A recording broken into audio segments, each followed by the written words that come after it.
ہے انسان تو کیا در و دیوار بدل جاتے ہیں. تو جب باپ شرابی ہوگا تو ظاہر سی بات ہے کہ بیٹا بھی شرابی ہوگا. جب باپ نمازی ہوگا تو بیٹا بھی متقی پرہیزگار ہوگا.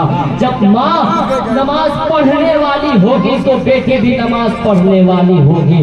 آج ہمارا معاشرہ یہ سب چیزوں سے دور ہے. آج ہمارا ماحول یہ ہو چکا ہے کہ ماں جو ہے ایسی ہو چکی ہے کہ بیٹی کا پرواہ نہیں ہے. آج ہمارے معاشرے میں دیکھ لیا جائے تو کسی کو پردے کا خیال نہیں ہے.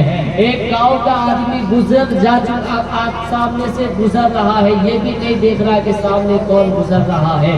یہاں تک کہ اللہ رب العزت نے اتنی توفیق نہیں دی کہ کم سے کم سر پہ دوپٹہ اوڑھ لے. آج ہماری ماں بہنیں اتنی کاہل ہو چکی ہے کہ اپنی زندگی کو, جس زندگی کو کنیز فاطمہ کی طرح بسر کرنی چاہیے تھی, جس زندگی کو فاطمہ الزہرا کی صورت سیرتوں اور سنتوں پر اختیار کرنی چاہیے تھی, آج ہماری ماں بہنیں اس زندگی کو اپنے خوشی, اپنے جو خواہشات ہیں اس کے مطابق اپنی زندگی کو بسر کر رہے ہیں.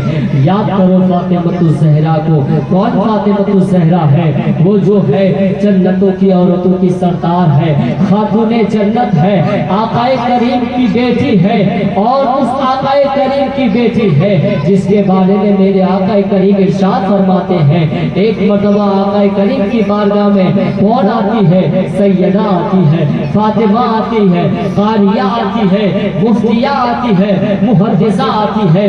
کیا فرماتی ہے؟ ابو جان میں آپ کی بیٹی ہوں, خاتون جنت ہوں, ذرا یہ تو بتائیے کہ کل قیامت کے دن میرے ساتھ جنت میں کون ہوگا یا کون ہوگی؟ میرے آقا فرماتے ہیں میری بیٹی تو گھبرانا نہیں, تمہارے ساتھ ہوگی ایک لکڑہارے کی بیٹی ہوگی. لکڑہارے کون ہے؟ جو جنت سے لکڑیاں کاٹ کر بازاروں میں بیچ کر اپنا پیٹ پالا کرتا ہے. اب ذرا سوچئے, وہ خاتون جنت کی بیٹی ہے, جنت کی عورتوں کی سردار ہے, ان کے باپ تمام نبیوں کے سردار ہے, تمام رسولوں کے رسول ہے, تمام اماموں کے امام ہے, اور ان کی بیٹی کا یہ مقام ہے کہ ان کی بیٹی کے ساتھ ایک لکڑہارے کی بیٹی ہوگی, بیوی ہوگی. کیا وجہ ہے, کیا مقام ہے؟ بیٹی فاطمہ پوچھتی ہے ابو جان آخر میں آپ کی بیٹی ہوں, خاتون جنت بھی ہوں, آخر کیا وجہ ہے کہ میرے ساتھ اس لکڑہارے کی بیوی ہوگی؟ میرے آقا فرماتے ہیں میری بیٹی تم فلاں جگہ پر چلے جانا, تمہیں خود اندازہ ہو جائے گا, تمہیں پتہ لگ جائے گا کہ کل میدان محشر میں, کل جنت کے اندر تمہارے ساتھ وہ عورت کیسے ہوگی. حضرات گرامی, جب وقت گزرا, دن نکلا اور صبح ہوئی تو نکلے فاطمہ الزہرا. جب اس دروازے تک پہنچی, دستک کی سلام پیش کی, سلام کرنے کے بعد کہا میں خاتون جنت ہوں, آخری پیغمبر کی بیٹی ہوں, میں ملاقات کرنے کے لیے آئی ہوں. مگر اس عورت کے کردار کو سلام. وہ عورت کا جواب سنیے, وہ عورت یہ نہیں دیکھتی ہے کہ آنے والی جنت کی سردار ہے, آنے والے آخری نبی کی بیٹی ہے, بلکہ یہ کہتی ہے کہ میں مانتی ہوں کہ آپ آخری پیغمبر کی بیٹی ہے, مگر معذرت کے ساتھ میں آپ کے سامنے ہاتھ جوڑتی ہوں, میں اپنا چہرہ کسی کو نہیں دکھا سکتی. کیا وجہ ہے؟ وجہ یہی ہے کہ میرا شوہر گھر پہ نہیں ہے, میرا شوہر باہر جا چکا ہے, میرا شوہر جنگل گیا ہے, اور وہاں لکڑی کاٹنے کے لیے جب وہ آئے گا میں اجازت لوں گی, اس کے بعد میں کسی سے ملاقات کر سکتی ہوں. یہ دیکھیں یہ علاقہ, یہ اس عورت کا کردار ہے, یہ اس عورت کا مقام ہے کہ اپنے شوہر کی اجازت کے بغیر کسی کو چہرہ دکھانا گوارا نہیں سمجھتی ہے.